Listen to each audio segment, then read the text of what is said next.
सभी साथियों को मेरा नमस्कार। आई होप आप सभी लोग बेहतरीन होंगे।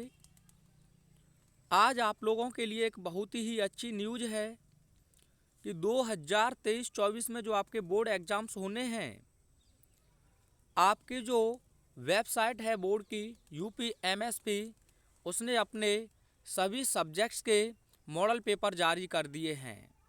तो साथियों, इस वीडियो में मैं आपको क्लास 12th हिंदी और यह हिंदी साहित्य का क्वेश्चन पेपर बताऊंगा। अगर हम बात करें हिंदी का जो पेपर है, इसके पैटर्न में बहुत सारी चीज़ें चेंज हुई हैं। इसमें जो प्रारूप है इन्हें आप बहुत अच्छे से पढ़ सकते हैं। यह जो क्वेश्चन पेपर है खंड 2 में विभाजित है। और साथियों, अगर हम बात करें खंड का, इसमें आपके 10 ऑब्जेक्टिव क्वेश्चंस आपसे पूछे गए हैं। और जो आपके हाफ ईयरली एग्ज़ाम्स होते हैं या प्री बोर्ड होता है, वह आपका स्कूल लेवल पर होता है। और यह जो UPMSP ने अपना जो क्वेश्चन पेपर पैटर्न जारी किया है, यह आपको बिल्कुल सटीक बोर्ड एग्जाम में ऐसा ही आपको क्वेश्चन पेपर देखने को मिलेगा। तो मेरे कहने पर एक बार क्वेश्चन पेपर बहुत अच्छे से आप देखें, जिससे आपको कोई डाउट ना रहे। तो खंड का में आपका पहला क्वेश्चन है, उक्ति व्यक्ति प्रकरण के रचनाकार हैं। तो साथियों, इसका सही आंसर होगा दामोदर शर्मा जी। दूसरा क्वेश्चन है, भारतेंद्र युग की पत्रिका है। तो भारतेंद्र युग की जो पत्रिका है वह है कवि वचन सुधा। कवि वचन सुधा। हिंदी गद्य साहित्य के द्वितीय उत्थान का प्रारंभ हुआ है। तो इसका जो सही आंसर है साथियों, वह है आपका 1900 में। कितने में हुआ है? 1900 में। अगला क्वेश्चन है, सेवा सदन के रचनाकार हैं। तो सेवा सदन आप जानते हैं, इनके जो लेखक हैं वह हैं प्रेमचंद। कौन है? प्रेमचंद। हिंदी के प्रथम आधुनिक कहानी होने का श्रेय दिया जाता है। तो साथियों, आपका यहाँ आंसर है वह होगा किशोरी लाल गोस्वामी। वैसे इंदु करके नाम होना चाहिए था, इंदुमती कुछ, ठीक है, लेकिन यहाँ आपका होगा किशोरी लाल गोस्वामी। आदिकाल का ग्रंथ नहीं है। आदिकाल का ग्रंथ नहीं है तो साथियों, यह पद्मावत नहीं है आपका। क्या नहीं है? पद्मावत। अगला है, अष्टछाप के कवियों का संबंध है भक्ति काल की किस शाखा से है? राम भक्ति शाखा से, ज्ञान श्रेय शाखा से, या प्रेमाश्री शाखा से? तो जो अष्टछाप के कवि थे, जिन्हें आप जानते हैं, वे सब कृष्ण भक्ति शाखा से थे। और यह जो पद्मावत आपने देखा था, यह उस टाइम की ही रही है शायद, लेकिन यह सूफी संत कुछ ऐसे करके था। श्रृंगार और वात्सल्य रस के अमर कवि हैं केशवदास, कबीरदास, सूरदास या कविवर बिहारी। तो इसका सही आंसर है सूरदास जी को श्रृंगार और वात्सल्य रस के जो अमर कवि हैं वे माने जाते हैं। चांद का मुंह टेढ़ा है रचना की विधा है। यानी कि चांद का मुंह टेढ़ा है या किस विधा की रचना है? क्या काव्य है, उपन्यास है, निबंध है या कहानी है? तो साथियों, यह अपने आप में एक काव्य है। क्या है? काव्य। कबीर वाणी के डिक्टेटर हैं, कथन है ये। आचार्य हजारी प्रसाद द्विवेदी जी का, जयशंकर प्रसाद का, रामचंद्र शुक्ल का, या नंद दुलारे वाजपेयी? तो यह जो कथन है यह है आपका आचार्य हजारी प्रसाद द्विवेदी का। साथियों, ये 10 क्वेश्चन थे आपके ऑब्जेक्टिव क्वेश्चन फर्स्ट और सेकंड के अंतर्गत। उसके बाद क्वेश्चन नंबर 3 है, निम्नलिखित गद्यांश का संदर्भ देते हुए किसी एक के नीचे दिए गए प्रश्नों का उत्तर दीजिए।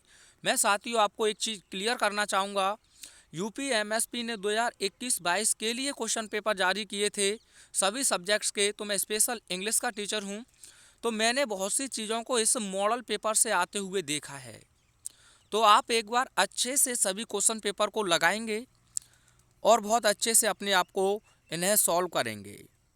अपने से नहीं होते हैं तो अभी तो आपके विद्यालय चल रहे हैं, जिस सब्जेक्ट के आप क्वेश्चन पेपर को सॉल्व कर रहे हैं वहाँ कोई डाउट है तो तो अपने उस सब्जेक्ट के टीचर से क्लियर कर लें। क्वेश्चन नंबर 4 आपका पद्यांश से देखने को मिलेगा और कह रहा है इसमें भी आपको कुछ प्रश्न पूछे गए हैं, उनके आंसर आपको देने हैं। तो ये है, अथवा में भी क्वेश्चन आपको देखने को मिलेगा। उसके बाद अगर हम बात करें क्वेश्चन नंबर 5, इसमें आपसे कह रहा है निम्नलिखित में से किसी एक लेखक का जीवन परिचय देते हुए उनकी कृतियों का उल्लेख कीजिए। तो वासुदेव शरण अग्रवाल एक मोस्ट इम्पोर्टेंट आपका जीवन परिचय रहेगा। यहाँ कह रहा है निम्नलिखित में से किसी एक कवि का जीवन परिचय देते हुए उनकी कृतियों का उल्लेख कीजिए। शब्द सीमा दोनों जगह पर 80 वर्ड्स होनी चाहिए। तो इसमें अगर हम बात करें रामधारी सिंह दिनकर और जयशंकर प्रसाद बहुत पूछे जाते हैं। सूर्यकांत त्रिपाठी निराला भी एक इम्पोर्टेंट आपका जीवन परिचय रहेगा। उसके बाद क्वेश्चन नंबर 6, कहानी तत्वों के आधार पर पंचलाइट तथा अथवा बहादुर कहानी की समीक्षा कीजिए। इसमें दोनों ही पंचलाइट और बहादुर बहुत लंबे समय से दोनों में से कोई ना कोई जरूर आता है, तो दोनों को बहुत अच्छे से आप प्रिपेयर कर लें।